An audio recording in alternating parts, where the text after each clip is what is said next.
kitab suci, doa tiap hari, doa tiap hari, doa tiap hari. Baca kitab suci, doa tiap hari kalau mau tumbuh. Shalom saudara-saudara, berjumpa lagi di dalam Gemar Membaca Alkitab. Dan kesempatan saat ini kita boleh sampai di bacaan Kejadian 42 ayatnya yang ke-29 sampai yang ke-38. Tetapi sebelum itu marilah kita berdoa mohon bimbingan Tuhan. Mari kita berdoa. Bapa yang baik, kami bersyukur Engkau senantiasa memberkati, Engkau senantiasa menuntut dan Engkau memampukan kami dalam segala sesuatu.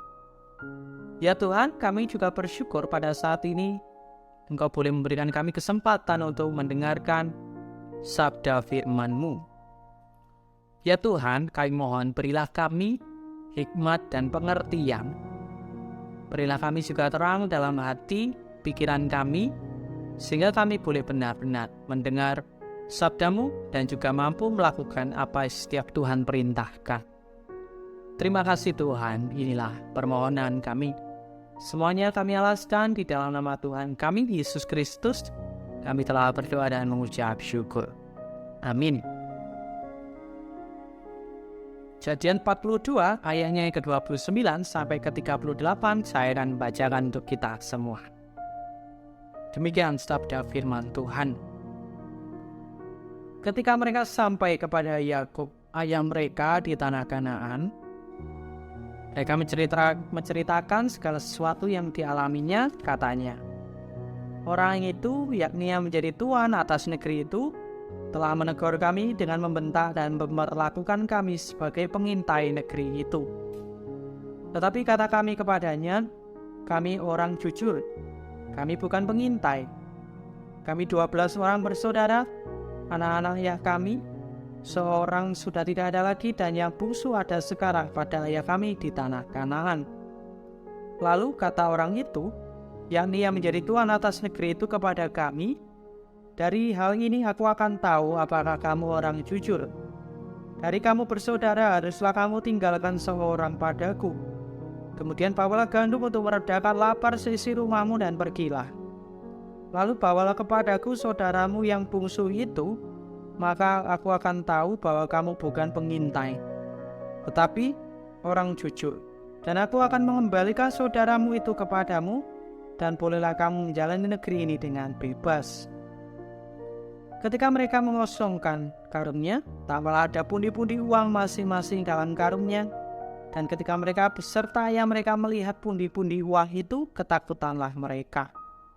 Dan Yakub ayah mereka berkata kepadanya, kamu membuat aku kehilangan anak-anakku.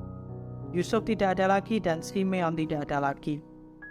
Sekarang Benyamin pun hendak kamu bawa juga. Aku inilah yang menanggung segala-galanya itu. Lalu berkata Ruben kepada ayahnya, kedua anakku laki-laki boleh engkau bunuh, jika ia tidak kubawa kepadamu. Serahkanlah dia ke dalam tanganku, maka dia akan kubawa kembali kepadamu. Tetapi jawabnya, anakku itu tidak akan pergi ke sana bersama-sama dengan kamu, sebab kakaknya telah mati dan hanya dialah yang tinggal.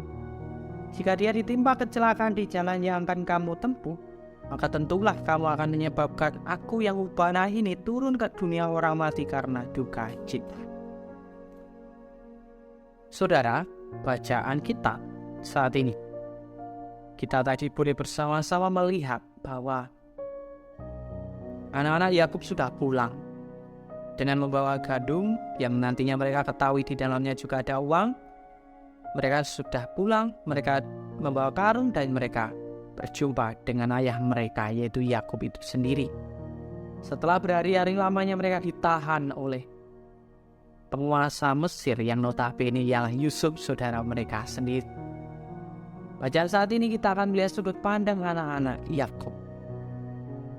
Permasalahan pergumulan mereka hadapi satu persatu, bergantian bersilih ganti untuk setiap permasalahan yang ada.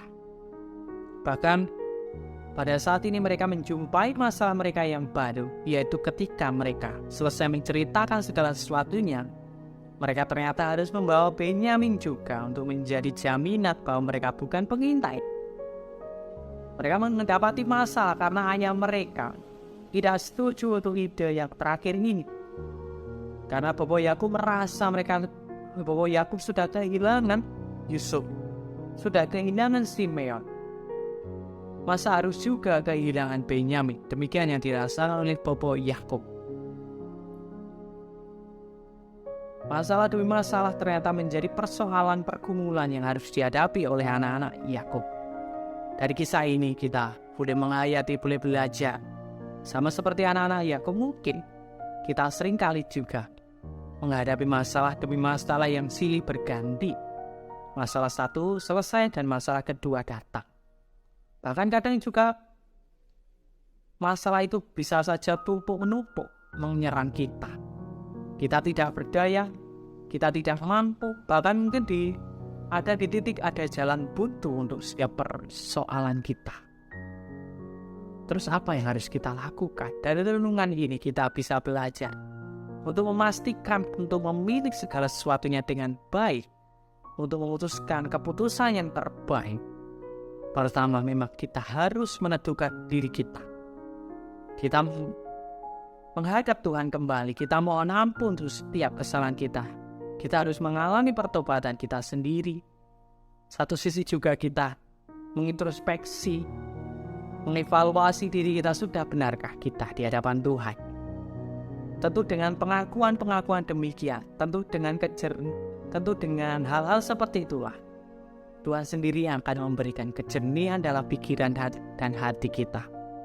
Dengan kejernihan dan hati dan pikiran kita, tentu kita bisa memberi keputusan yang terbaik dalam menghadapi masalah kita. Dan percayalah, setiap masalah yang kita lalui bukan menjadikan kita tidak berharga, tetapi setiap masalah yang sudah kita lalui menjadikan kita berharga sampai pada saat ini. Asal senantiasa mengandalkan Tuhan di dalam kehidupan kita dan menyediakan diri kita untuk dipakai oleh-Nya. Amin. Mari kita akhiri perjumpaan kita dengan kita berdoa. Mari kita berdoa.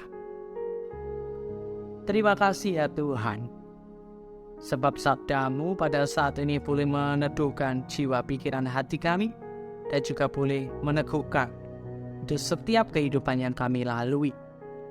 Ya Tuhan, berilah kami kemampuan, keberanian, kerendahan hati, kejernihan hati dan pikiran, sehingga kami boleh benar-benar mampu menghadapi setiap persoalan satu demi satu yang mungkin seringkali menyerang kami. Buatkanlah senantiasa, ajarkanlah kami untuk senantiasa dekat dengan Engkau. Terima kasih Tuhan. Inilah permohonan kami. Semuanya kami alaskan di dalam nama Tuhan kami, Yesus Kristus. Kami telah berdoa dan mengucap syukur. Amin. Demikian saudara perjumpaan kita di Gemar Membaca Alkitab. Sampai jumpa di Gemar Baca Alkitab yang selanjutnya. Tuhan Yesus memberkati kita semua.